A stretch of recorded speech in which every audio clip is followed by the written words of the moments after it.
Hello everyone, I welcome you to my YouTube channel. Here I speak basically of civil engineering, and here you will be finding video lectures related to civil engineering, and these are all my video lectures. So in this video I am going to discuss about the traffic engineering, which is the very next portion after we finish the geometrical design of highways. So, as soon as the geometrical design is done, we already get the idea of how the road is being made and or it is being constructed. Along with that, this is the next phase of highway engineering, which deals with the study of traffic operation thereon for safe, convenient, and economic transportation of goods and persons.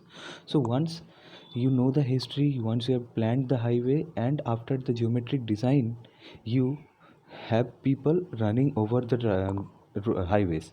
So as and when people and goods are being transported over the highways, it is being used by many people. So there must be some ways of operation so that the safety is ensured and convenience and economy is also maintained. So regarding traffic engineering, first we need to study the traffic characteristics, which actually deals with the road user characteristics and the vehicular characteristics.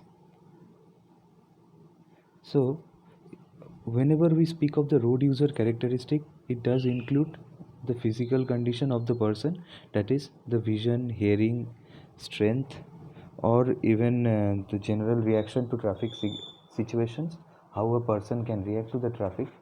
So all this comes under the physical condition of a person. Next is the mental condition, that is how much knowledge he has got regarding the highways, how much skill has he got in driving. Also, it is totally based upon the experience and intelligence of a person he uses who uses the road. So here comes the mental part, and next is the psychological part, where there shall be no fear, no anger, or no superstition whenever a person is traveling. Suppose if you have some anger regarding any situation, that why a person is trying to overtake you, or might be some other reasons you are in an angry mood and driving the car, so that might of course lead to some accidents. And again, if you are about to overtake and you see some vehicle in front of you and you are in full of fear and you lose your confidence for driving, so that might also create accidents. Again, there shall be no superstition while you are driving, that riding fast or riding extremely slow is the best way to be safe on the road. That's always not the true case. So this type of things shall be avoided, so no kind of psychological barriers must be coming to us. Next are the environmental conditions, like the traffic stream characteristics or the facilities of the traffic, or even the atmospheric and weather conditions available in that particular place. Foggy weather is of course not good for driving, as you know, as it may lead to various accidents. Next comes the vehicular characteristics. So max width of a vehicle shall be 2.5 meter. Uh, we have already studied in the previous chapter that 2.44 meter can be a maximum width. So we take it around 2.5 meter. The maximum height of the vehicle is 3.8 meter for single decked and 4.75 for double decked. Next, max length of the vehicle for single unit truck with two or more axles. For a truck which is of single unit and has two axles mean one axle has got two wheels. So two axles means four wheels. So for two or more axles, for a single unit truck it shall be 11 meter is the maximum length of the vehicle. For single unit bus with two or more axles, 12 meter. For semi trailer tractor combinations it shall be 16 meter, and for tractor and trailer combination it shall be 18 meter. Next, the power of the vehicle, the government governed by the limiting gradient and weight of the vehicle. So there are two factors which are governing the power of the vehicle. So whenever you speak of the power of the vehicle, the first thing which comes into mind is the limiting gradient. Suppose the gradient is too much and still a car or a truck or a vehicle is able to drive itself up. So here comes the limiting gradient fact as a factor for power of vehicle. And again the weight of the vehicle. Lighter vehicles will be easier, or even the engines with some heavy power and a lighter body, and having a vehicle with lighter body shall be able to drive the vehicle easily. So limiting gradients are governed by both. On the other hand, limiting gradients are again governed by both the weight and power of the vehicles. So the stability of vehicle and its safe movement on horizontal curve depends upon the stability of vehicle and its safe movement on horizontal curve depends upon the width of the vehicle and height of the center of gravity. So these are the factors which shall be considered while we take into account the power of vehicle. And again, the dynamic vehicular characteristics like the speed, the acceleration and braking system. So let's read about the dynamic vehicular characteristic. So dynamic vehicular characteristic is all about the speed, acceleration and the braking system of the vehicle. Speed and acceleration totally depends upon the power of engine, whereas the braking depends upon the design, type and efficiency of the brakes. So you can see two factors which are playing, that is the power of the engine and the efficiency of brakes, which are very essential to denote the vehicular characteristics, dynamic vehicular characteristics. So now let us take L as the L meter be the braking distance and U meter per second be the speed of the vehicle before braking, and T second is the actual duration of the braking. Okay, so if we take these three assumptions, then we come to three cases. Case 1, when initial velocity and braking length is known.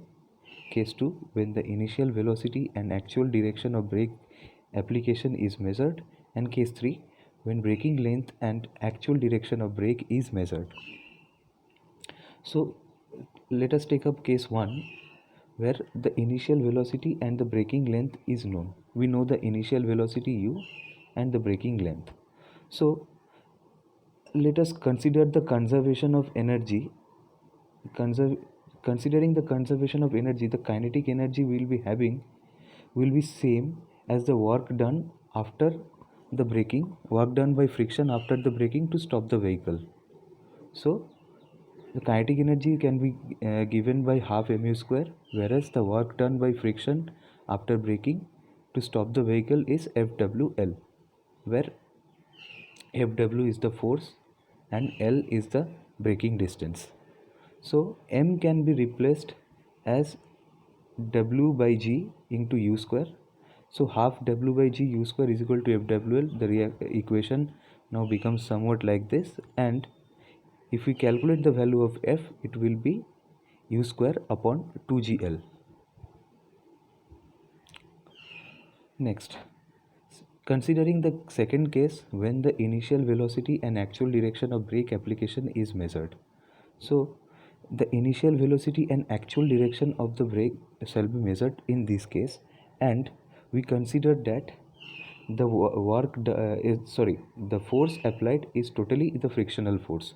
So Fmg is equal to Ma, and thus F is equal to A upon G, where A is the retardation of vehicle during skidding in meter per second square.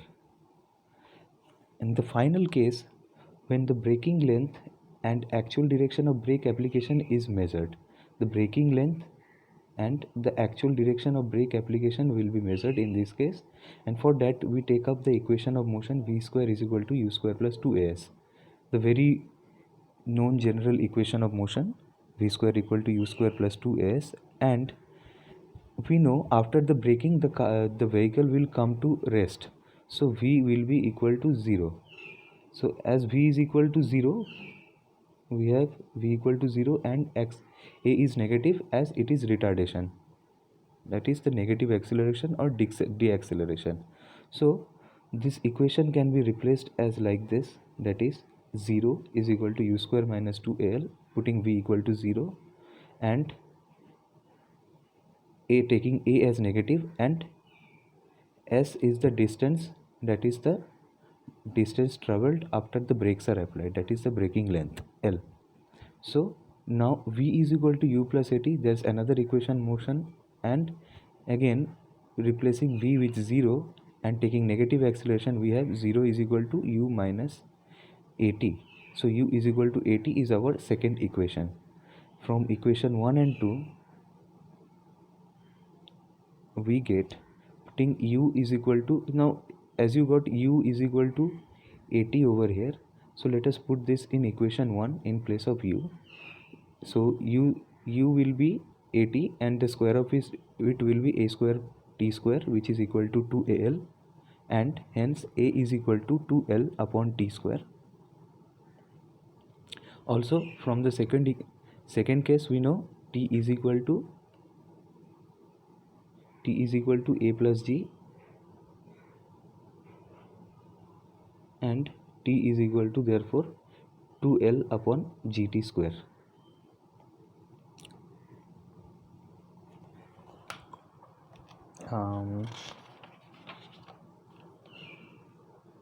Sorry, here one mistake, it shall be f is equal to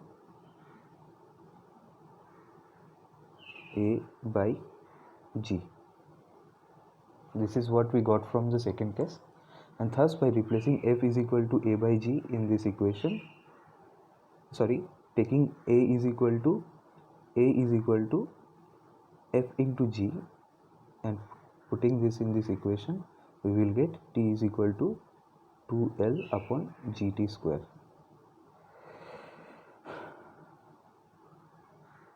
Next is this traffic studies and analysis. So after this thing is done, we will do the traffic study and analysis. The traffic studies or surveys are carried out actually to analyze the traffic characteristics. So to know the traffic characteristic, to analyze them, these traffic surveys are carried out, and for in this a detailed knowledge of the operating characteristic of the traffic is essential to form a basis of establishment of traffic control or for design of highways. So we need to have a detailed knowledge of the operating characteristics and of the traffic, so that it forms a basis for establishment of traffic control or for design of highways. To know the traffic control, therefore a detailed knowledge of operating characteristics of the traffic is also essential. So the results of the data are used in for the following cases. So the results that we will be obtaining from the traffic studies will be used for the traffic planning, traffic management, economic studies, traffic and environmental control, and monitoring trends. So these are 5 uses of the traffic studies and analysis. So traffic studies are broadly classified into 2 categories. What are they? That is those concerned with the characteristic of traffic in transit and those related to land use movements. So characteristic of traffic in transit and the land use movements. Characteristic of traffic in transit and the land use movements are the 2 broad classification for the traffic studies.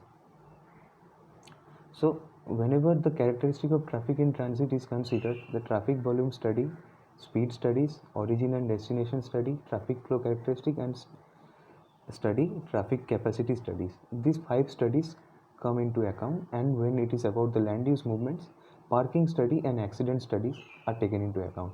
Now we are going to discuss all of this in detail. So first is the traffic volume studies.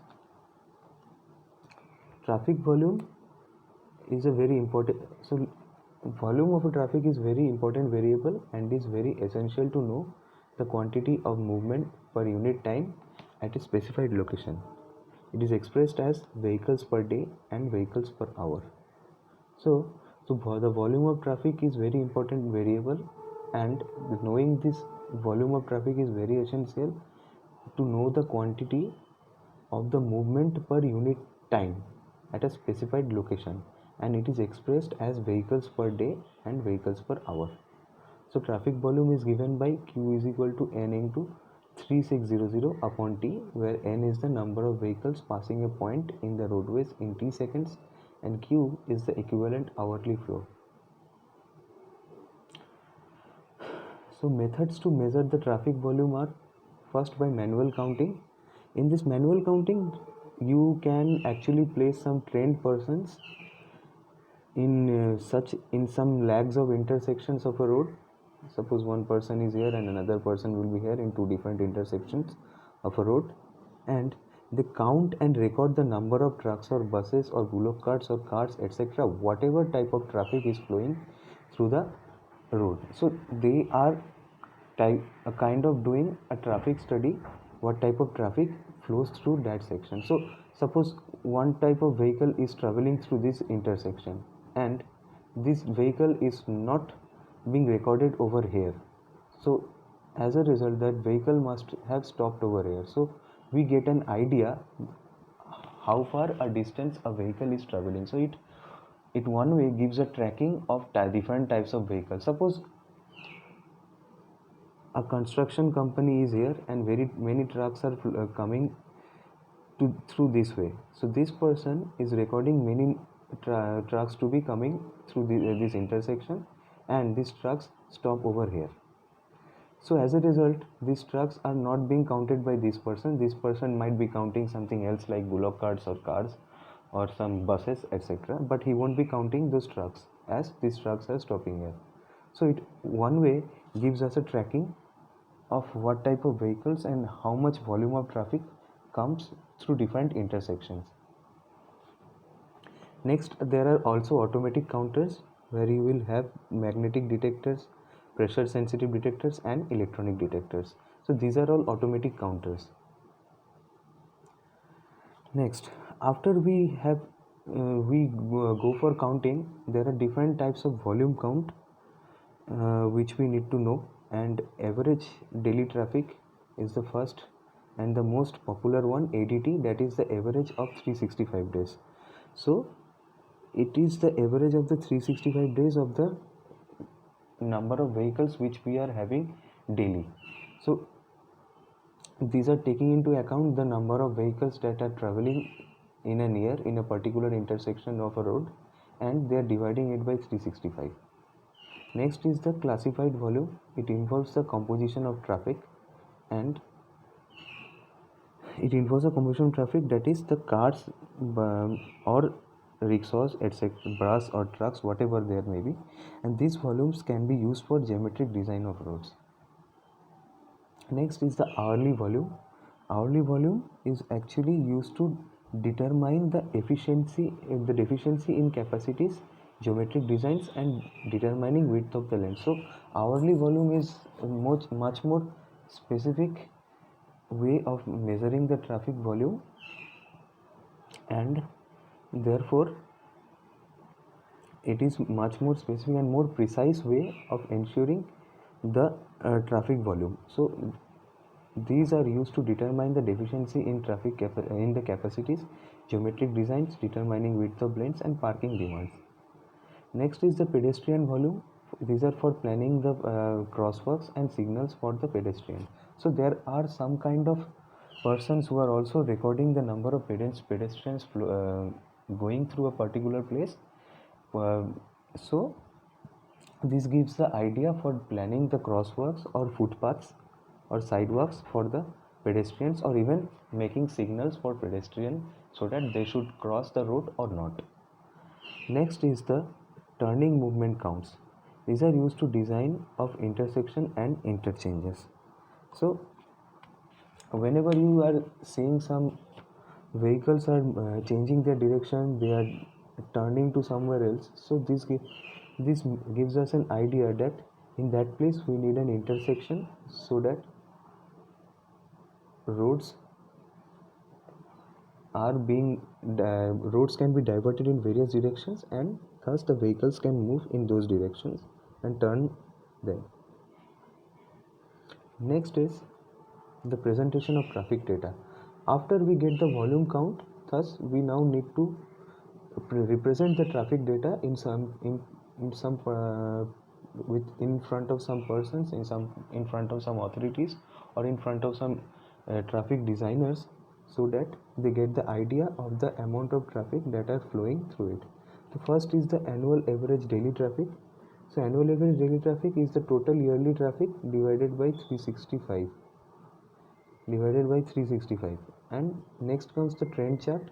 The trend charts show the volume trends prepared over periods of years. So actually these are one kind of charts which actually shows the trend of the vehicles that are traveling over the road. Next is the variation chart. Variation chart shows the hourly variations of traffic. Suppose at 9 a.m. or 10 a.m. you will have the most of the traffic, whereas at 5 p.m. you will have lesser amount of traffic. Okay, let me explain it in better way. Suppose here you have a chart. This is 9 o'clock and this is 5 o'clock. So at during 9 o'clock, this is the office hour time. So there will be a peak, rise in the peak, that more number of vehicles are going, and this is the office hour. So many people will be using the vehicles at this time. Again same at the at 5 o'clock, there will be a certain rush because the offices are getting closed at that time. But in between this time, suppose at 2 p.m. you will have a very lesser amount of vehicles in the road. So this way we can develop a variation chart, and thus we get the idea of the increase and decrease of traffic volume at certain times of the day. Next is the volume flow maps. In these volume flow maps, these certain maps are prepared to show the distribution of volume by location. In these volume flow maps, the width of the road is actually proportional to the volume of the specific period. The width of the route is proportional to the volume of the specific period, and at intersections where the number of turning vehicles is important, flow maps are prepared. So it's one kind of a map where we get the idea of what type of traffic volume is being routed over there. Next is the 30th highest hourly volume. It is that hourly volume which will be exceeded only 29 times in a year. So this is a special type of hourly volume recorded, and only 29 times in a year this volume can be exceeded. So therefore this is known as the 30th highest hourly volume. Next is the peak hour factor. The peak hour factor for 15 consecutive minutes and for 5 consecutive minutes we measured the peak hour factor. So peak hour factor is defined as the ratio between the number of vehicles counted during the peak hour and 4 times the number of vehicles counted during the highest 15 consecutive minutes. So why is it 4 times? Because the time is taken to a larger extent, that is for 15 minutes. So it is defined as a ratio between the number of vehicles counted during the peak hour and 4 times the number of vehicles counted during the highest 15 consecutive minutes. So peak hour factor is a measure of the variation in demand during the peak hour. So peak hour factor can be given by two formulas, that is the first is the PHF 15, next is the PHF 5. PHF 15 is the hourly traffic volume divided by 60 by 15 into V15 max. Next is the PH5 which is the hourly traffic volume, 60 by 5 into V5 max. So you just note the difference. Here we are dividing 60 by 5 and here we are dividing 60 by 15. So hence here the V15 is the maximum number of vehicles during any 15 consecutive minutes, and V5 is the maximum number of vehicle during any 5 consecutive minutes. Next is the traffic speed studies. That there are, to know the traffic speed studies, the speed is the separate is that rate of the travel expressed in kilometer per hour. So you all know the definition of speed, and This To know these traffic speed studies, there are different types of speeds that are studied by traffic engineers. First is the spot speed, that is the instantaneous speed of a vehicle at a specified point, and it is affected by gradient, pavement width, curve, side distance, and type of pavement. So suppose a vehicle is traveling in a road, and at a certain instant we are trying to measure the speed of the vehicle. So this is the so it is the instantaneous speed of the vehicle, and thus it will be known as the spot speed, which is totally affected by gradient. Of course, if the gradient is a down gradient, the vehicle speed will be higher, and if it is an up gradient, the vehicle speed will be lower. And pavement width, if the pavement width is very wide, so you can get a good fastly traveling vehicle, and if the pavement width is lesser, so you won't get a fast traveling vehicle at that time. Next is the curve, side distance, pavement, and all these factors play an important role in knowing the spot speed. So the methods to know the spot, there are four methods to denote the spot speed. These are given: endoscope method, photographic method, electronic method, and radar speed meter method. Next is the average speed. The average of spot speed of vehicles at a particular section or location. So you will take the spot speed of certain vehicles at a particular section of a road or a particular location, and you will take the average of all of them. So this is known as the average speed. It is the average of spot speed of vehicles at a particular section. So the average speed can be of two types. First is the time mean speed. Average speed of all vehicles passing at a point on highway after some specified time interval. So it is the average speed of all the vehicles passing a particular point on a highway after some specified time interval. So suppose we are taking that after 10 o'clock this type of vehicles shall be passing at this speed. So average of all these speeds will be giving us the time mean speed. Here's the formula: Vt is equal to summation of I is equal to 1 to n, that is n is the number of vehicles observed, and summation of Vi. Vi is the instantaneous speeds of ith vehicles in the kilometer per hour. So there are I number of vehicles, suppose.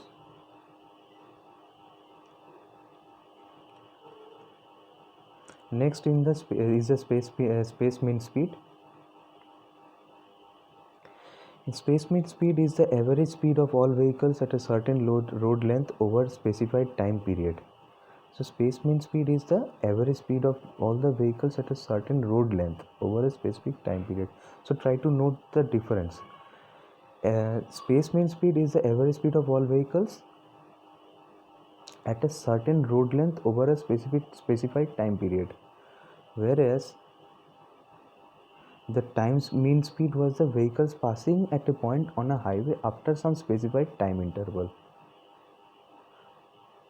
So you got the idea that vehicles passing a point on a highway after some specified time interval is given by the time mean speed, and at a certain road length when we consider the certain road length or a strip of road, then we get the space mean speed. So space mean speed is given by this formula.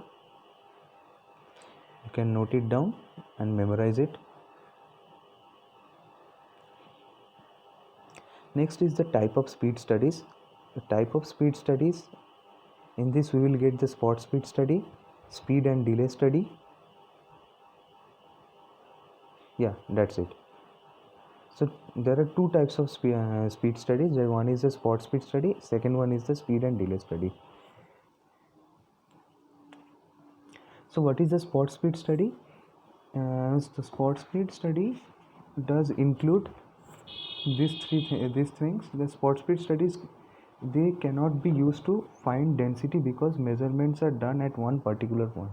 So as you know, the spot speed study, in the spot speed study, measurements are done at a particular point. at a particular instant. So you can of course not get the density of a traffic, because for that you need to know what is going on in the entire section of the road. Okay, so spot speed study cannot be used to find density because measurements are done at only one point. So the different types of spot speed study are the design of traffic signals, analysis of high accident location, used for geometric design, and determining the speed trends. So these are the uses of a spot speed study. They can be used to design the traffic signals, analysis of high accident location, used for geometric design, and determining the speed trends.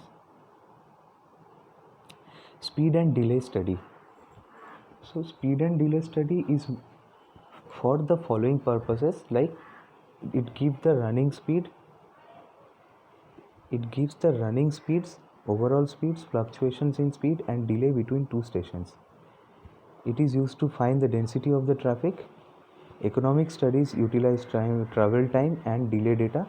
It also gives the information of amount, location, duration, frequency, and cause of delay in the traffic. So guys, you just need to know this theoretical part about the speed and delay study and spot speed study. And delay can be categorized into two types, that is the fixed delay and operational delay. Fixed delay, these are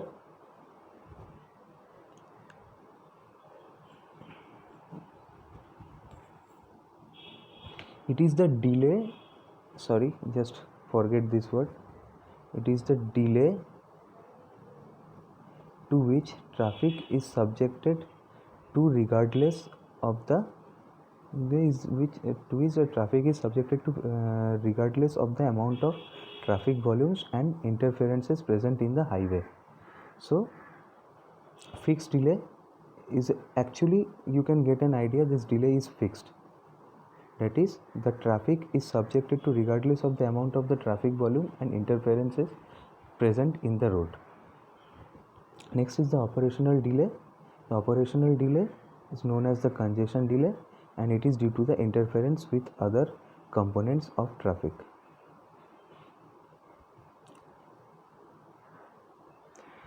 The various methods of carrying out the speed and delay study are the license plate or vehicle number method, interview technique, elevated observation, photographic technique, and the floating car method or riding check method. So you can know about all of these techniques as videos or materialistic documents will be available regarding all these things over internet. But what we are going to discuss is the floating car method or the riding check method, as it is the most popular and the most workable method and most prevalent method used in India. So what is a floating car method? In this, a test vehicle is driven over a given course of travel approximately at the average speed of stream. So there will be an average speed fixed with the vehicle, which is quite similar to the stream of the vehicles passing through that road, and this test vehicle will be driven over the given course of road, and so therefore number of test runs are made along the study stretch, and the group of observable record the various readings, and therefore number of test runs are made along the whole study stretch, and thus the group of the observable record and the various readings are made. Next is so on every test run we are going to make the readings possible. Next is the one observer with two stopwatches notes the time at various control points such as intersection and any other fixed points in each trip with one stopwatch, and also notes the time of delay at each point with the help of the second stopwatch. So there will be one person inside the car who will be having one stopwatch and two stopwatches, with one stopwatch he notes the time at various control points such as intersection at any other fixed points in each trip, and with the second one he notes the time of delay at every point. Next, there is a second observer who also notes the time, location, and cause of the delays. The second observer has not got any stopwatch, but he might be having some notepad so that he can note down what is the reason and the cause of the delay. And there is again a third observer who notes the number of vehicles overtaking the test vehicle and overtaken by the test vehicle. And the third observer will be taking the reading of the number of vehicles overtaken and number of vehicles overtaking the test vehicle. So you will have total three observers. One will be the stopwatch guy, who will be having two stopwatches, and he will be noting the times at various control points and at various intersections. And with the other stopwatch, he will be noting the delays, how much delay is being taken, how much delay is being done at every point in the traffic. The second observer notes the time, location, and the cause of the delays. The second person will be responsible for measuring the time where the delays are being made, at the locations where delays are made, and the cause of the delays, like why the delay is being done, like it is due to a huge traffic or the road condition is not good, and etc. Third observer notes the number of vehicles which are overtaking the test vehicle and the number of vehicles which are being overtaken by the test vehicle. So it will give the idea of the speeds of various vehicles. Thus, by the floating car or riding check method, we get the two formulas. First one is T bar, that is equal to TW minus NY upon Q. So what is T bar? T bar is the average journey time in minute, and TW is the average journey time in minute when the test vehicle is traveling with the stream Q. So TW is the average time in journey time in minute when the test vehicle is traveling with stream Q, and T dash is the average journey time in minute minus NY upon Q.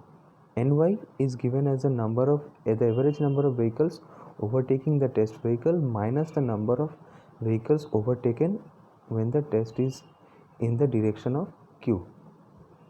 And what is Q? Q is the flow of vehicle average volume in one direction of the stream. And how to get Q? Q will be given by NA plus NY upon TA plus TW. So what is NA? NA is the average number of vehicles counted in the direction of the stream when the test vehicle travels in the opposite direction, and again TW you know, that is the average journey time in minute when the test vehicle is traveling in stream Q, and TA is the average journey time in minute when test vehicle is running against the stream Q. So TA is against the stream and TW is when the test vehicle is traveling with the stream. Next is this presentation of spot speed data. Spot speed data can be represented by average speeds of the vehicles, cumulative speeds of the vehicle, and modal average of the speeds of the vehicles. Next is the origin and destination study. In short, you can also say it as O&D study. So origin and destination studies are generally used for the planning of the road network and other facilities, and planning of schedule of different modes of transportation of the trip demand. So it is one kind of study of origin and destination. Basically, you can guess by the name that what is the origin of a vehicle and the destination of that vehicle. So this will give us an idea of the type of traffic which is flowing from the places from one place to another, and thus it is done by various methods like the roadside interview method. In this roadside interview method, the data is collected quickly in short duration, as the field organization is simple and the team can be trained quickly. So it is very simple that the person needs to go and interview the traveler, that whether from where have you started your journey and up to which place you are going and how much time it is being taken. So he will be asking some questions, and the driver needs to give the answer, and thus they will prepare the reading, and this thing has to be done with various drivers. So you can get the idea this is very disadvantageous, as in this method that the vehicles have to be stopped for interview and there is also a delay in the vehicular movement. So you need to stop the vehicles first and then ask, so it will create a delay. So this manual method, it is one kind of very manual method and thus it takes a lot of time. Second is the license plate method. The license plate method, this method is quite easy though, because in this method observers are simultaneously stationed at all points first at the time of entry and exit leading into and out of a particular area. After collecting the field data, computation and analysis by tracking each vehicle number and its time of entering and leaving the considering area. This method is advantageous if the area considering is very small. Now suppose if you have an area, you check the license plates available with each cars and you take the records, and thus by taking the records you try to analyze the data, and for this you need to deploy many persons at various intersections and various locations of a road. So this thing can be done very easily in a small area, but when the area is large this thing will be difficult. Next is the return postcard method. In this method, postcard with return addresses are distributed to the road users. So the road user will be given a postcard where the return address will be written, and distributing stations for the postcard may be selected where the vehicles have to be stopped, and such as for the toll booth. Suppose in the toll booth they can keep the distribution station and the postcard will be distributed where the return addresses will be written. What shall be there in the postcard? The postcard will be containing some questionnaire and which has to be filled by the road user, and thus along with the request for cooperation and purpose of the study they have to submit it, and this method is suitable where the traffic is very heavy. So this, you can see, this is very convenient and it is solely the driver or the road users are responsible, and thus the persons who are collecting the data, the task becomes very easy, and thus we can do this on any heavy traffic. Next is the tag on car method. In the tag on car method, a pre-coded card is stuck on the vehicle as it enters the area under study. When the car leaves the study area, then the observations are recorded on the tag,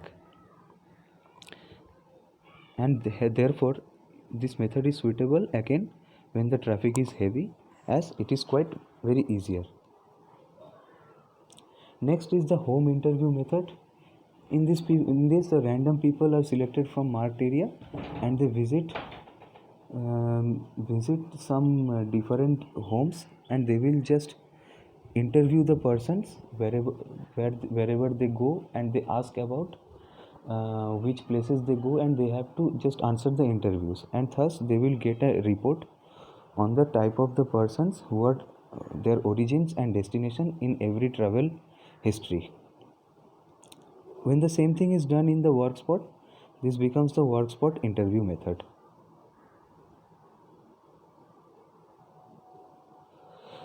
Next is the presentation of OND data. First is the OND table. OND, these are prepared by showing number of trips between different zones, and next is the desired lines. These are straight lines connecting the origin point and the destinations. Thus these desired lines are the lines which show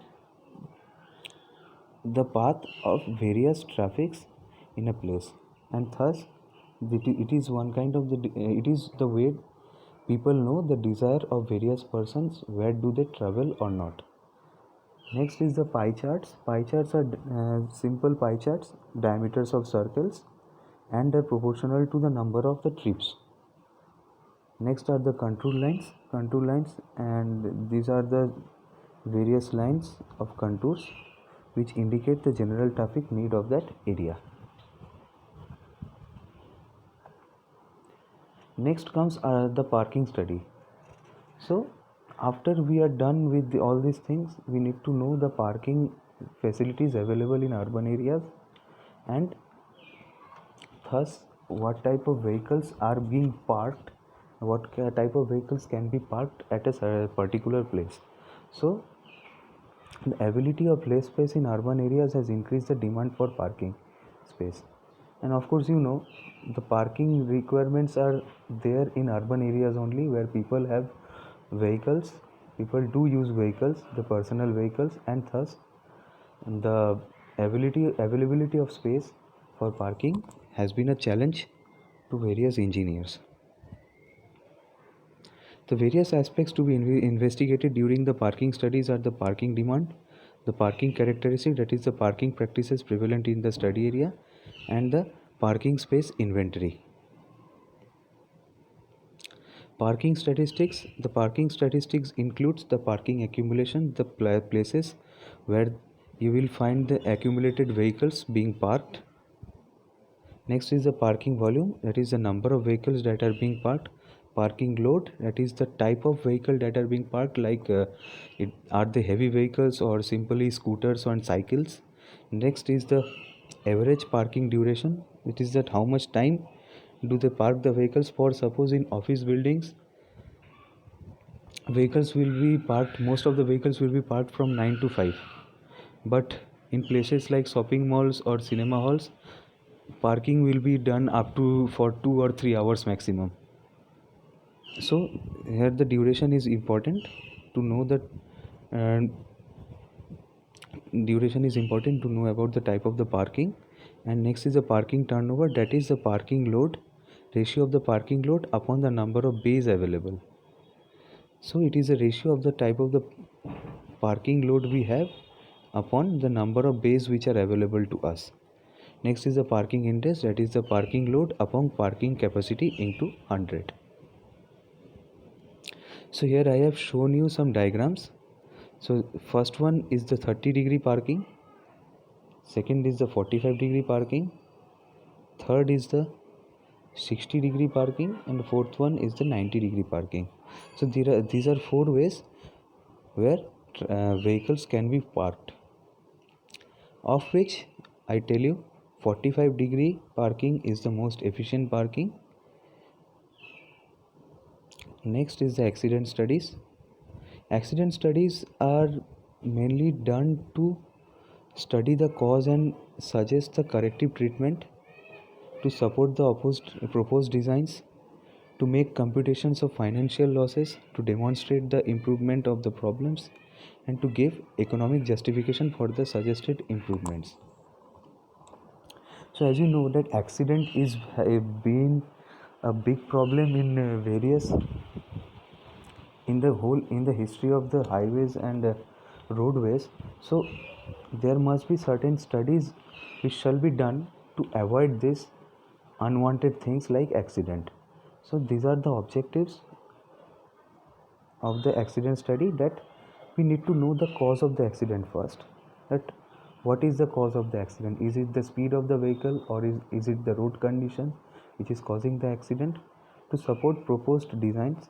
So now after we know the type of accidents, we can support the some designs, we can get the idea about various designs. Suppose a designer has shown you some way of traffic designing or road planning, but you get an idea that such type of designs might create accidents.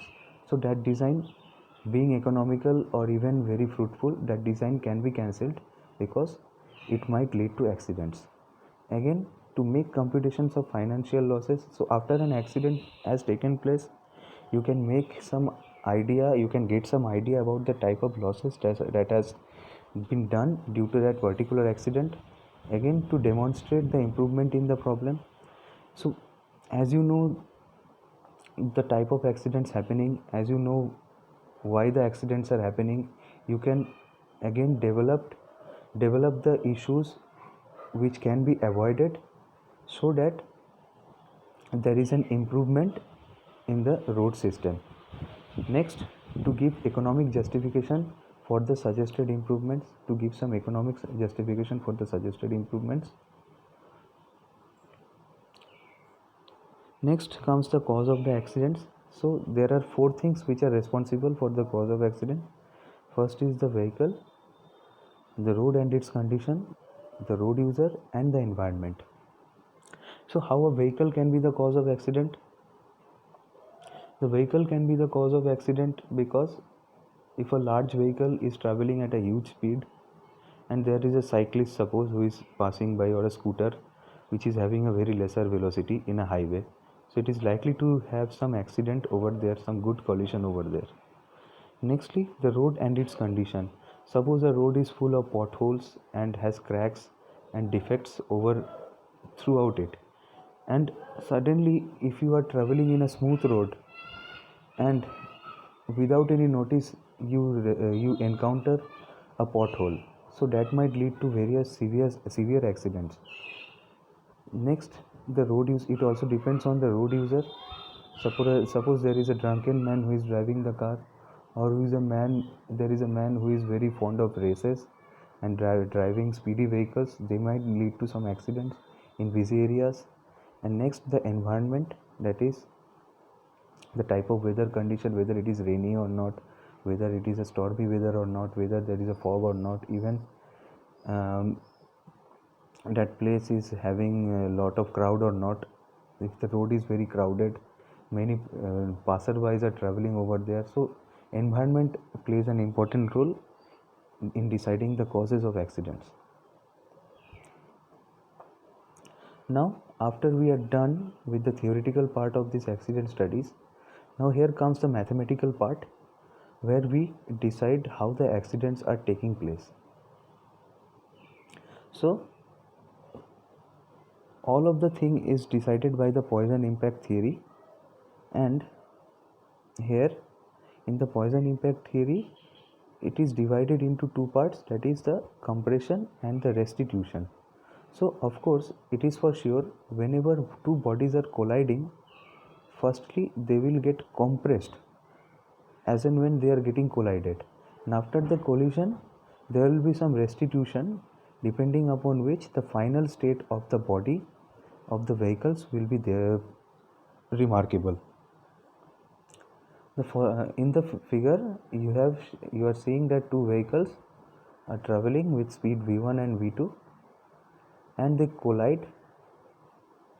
They're traveling with speed v1 and v2, and they collide together and obtain an uniform velocity u for a very short while at the compression stage, and after the compression they get into two different velocities, that is u1 and u2, in the as their final speeds. So this is the restitution part and this is the compression part.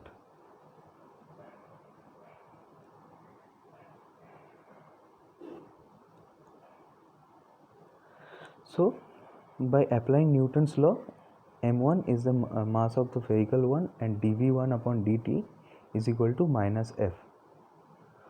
So where f is the contact force, okay, and m1 and m2 are the masses of the cars, and similarly m2 dv2 by dt is given by f.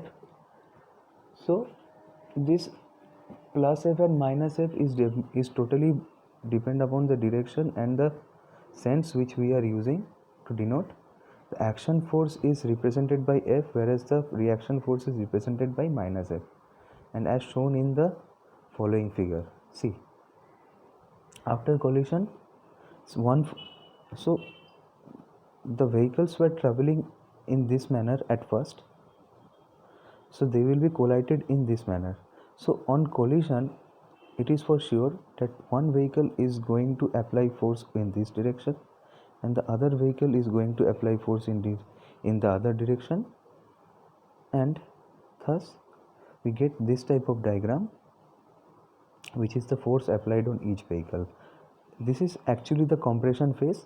I have divided this diagram so that this red thing is showing the compression, and during the compression minus f is the reaction force being applied on this car, and F is the action force. So why F is the action force? As car 1 was hitting car 2, and minus F will be the reaction as car 2 will also be hitted back, car 1 will also be hitted back by car 2. So in the compression phase the cars get deformed and the compression phase terminates when the cars have equal velocity. So if the cars do have equal velocity, the compression phase will be terminated. Thus the cars obtain equal velocity, which generates the following equation.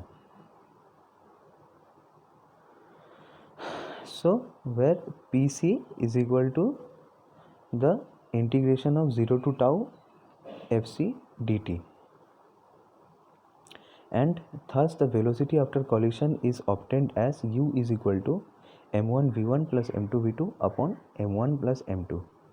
The correction impulse is given by Pc is equal to m1 m2 upon m1 plus m2 into v1 minus v2. In the restitution phase, the elastic part of the internal energy is released as this: m1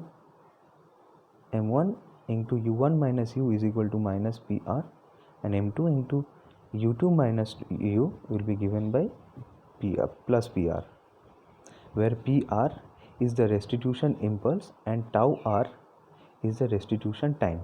According to the Poisson's hypothesis restitution, pr is equal to epc, and thus restitution impulse is given by E is equal to u2 minus u1 upon v1 minus v2. Thus the total impulse P is equal to Pc plus Pr, and thus we get P is equal to 1 plus E into m1 m2 upon m1 plus m2 into delta V. The post impact velocities, upon solving this equation for u1 and u2, we will get as u1 as this one and u2 as this one, where delta V is equal to v1 minus v2, but we are required to determine the pre-collision speed according to the safety on the road can be designed. So we will determine v1 and v2 from the given values of u1 and e2. So the value of v1 and v2 can thus be obtained again further from these equations, as knowledge of the initial velocity is much more essential for the accident studies. Next is the traffic control devices. The traffic control device is the medium used for communicating between the traffic engineer and the road users.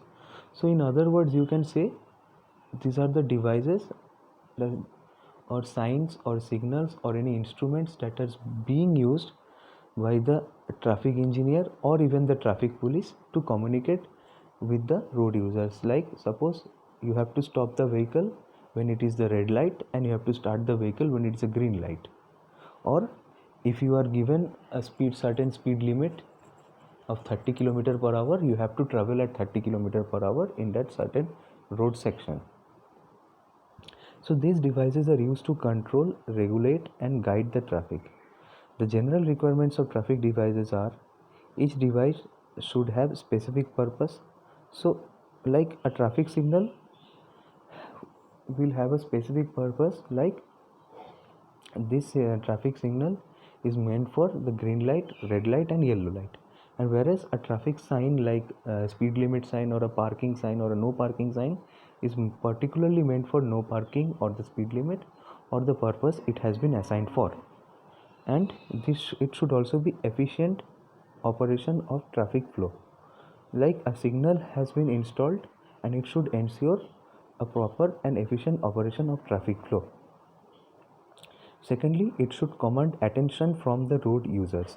So the traffic signal or traffic sign should be placed in such a place or shall be given such colors so that the road users pay their attention towards this. Suppose what is the use if the road user are not able to pay attention to what sign or signal which a traffic engineer is trying to convey to the road users. Next is, it should convey a clear and simple meaning. The simple meaning should be conveyed so that 30 km speed limit is given, means I have to travel at 30 km per hour only.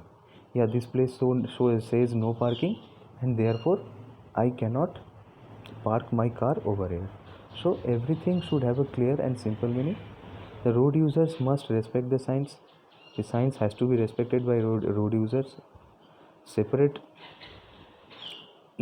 separate legal actions will be taken if the road signs are not if the road signs are violated, and the control device should provide adequate time for proper response from the road users. The control devices should provide some adequate time. Some adequate time must be provided for proper response. Like if a road section gets narrows and you have to set speed limit, so it's not like that you will put the speed limit in between that road section only. You have to put the speed limit somewhere before, so that the road users get the idea that the road ahead has somewhat lesser width and they need to control their speeds. So there are four types of common control devices, that are the traffic signals, traffic signs, signals, markings, and islands. What are traffic signs? Traffic signs are device mounted and fixed or portable supported whereby a specific message is conveyed by means of words or symbols. So by using some words like stop, or by some symbols like no parking or no U-turn, you can say that these devices convey a particular thing, a particular message. Like first of all, there is a diagram of traffic signal I have shown to you. So many of you might be thinking that this is a traffic sign, but no, this is not a traffic sign. This is a traffic signal. Traffic signs are this one, which are conveying some signs and are not electronically operated. So, and also they are fixed, they can be fixed to the ground like this, or can be portable, supported like this police guy is using and conveying to stop the vehicle. And here you can see there is a portable support for the signal. And there's another thing like this one. This is also one kind of portable support. We're showing some signal, that is water over road, that the road has got some water over it. Again, these traffic signs are divided into three categories. First is the regulatory signs, second is the warning signs, and third are the informatory signs. What are the regulatory signs? Regulatory or mandatory signs are used to inform the road users of certain laws and regulations to provide safety and free flow of traffic. The regulatory signs are mandatory signs. They are used to inform certain laws and regulations. They are actually very much specific about the law or regulations they are about to convey to you, and they are meant also for safety and free flow of traffic, and thus you can know they control the flow of traffic by this thing. So the violation of these signs is a legal offense. Now if you violate these signs, then you will going to face some legal offense. First is the right way of series. It includes the stop and give way. Here's a diagram of stop and give way. Stop, you can see, has got red background with stop written on it, and the border color is white. Whereas for give way, it is triangular in shape. The stop signal is octagonal in shape and the give way is triangular in shape with red border and white background, written give way in black letters. Next is the movement series. Movement series are meant to prohibit certain traffic movements, or also known as the prohibitory signs. They are circular in shape and white in color with red border. In the next slide, I am going to show you some of the prohibitory signs like no right turn, no left turn, no U-turn, maximum speed 50 km per hour, and so on. These are various prohibitory signs which we can encounter when we are traveling over a road. Next is the parking series. Parking series are meant to prohibit parking and stopping vehicles at particular place. They are circular in shape with blue background and red border. So you can see they are circular in shape, having blue background and red borders. This is for no parking and this is for no stopping. And in many places you will be seeing this sign as for no parking, and in many places this blue background with a red stroke and with red border means no parking. So no parking can be used in two different ways. Next comes the speed series. They actually assign the speed limits and they are meant to restrict the speed of all the vehicles of certain classes of vehicles on a particular stretch of road. Now this thing actually depends upon the road conditions or the traffic conditions, and therefore speed limits are imposed, or even the width limit is also imposed. Like the speed limit is shown in this way and the width limit is shown in this way. So wherever you will see a number and the kilometer per hour written on it and a red border with white background and black letters, you will come to know these are speed limits. And whenever you will have the same thing but you will see this red projections, little bit of triangular projections in it, and this thing signifies the width limit, that is the 2 meter is the width limit over there. Next comes are the warning signs used to warn the road users, should be at sufficient distance in advance so that you are very cautious about the upcoming situation, and also known as the cautionary signs. So here are few of the cautionary signs or the warning signs. Triangular in shape with red border, but there is one difference. For give way, the triangle was something like this, but for warning signs we have an upright triangle, same with red border, white background and black symbols. So thank you. The next part of the traffic engineering shall be continued in the next videos. Till then, try to like, share and subscribe my video, and please do comment any kind of doubts which you are occurring while pursuing this course. Thank you.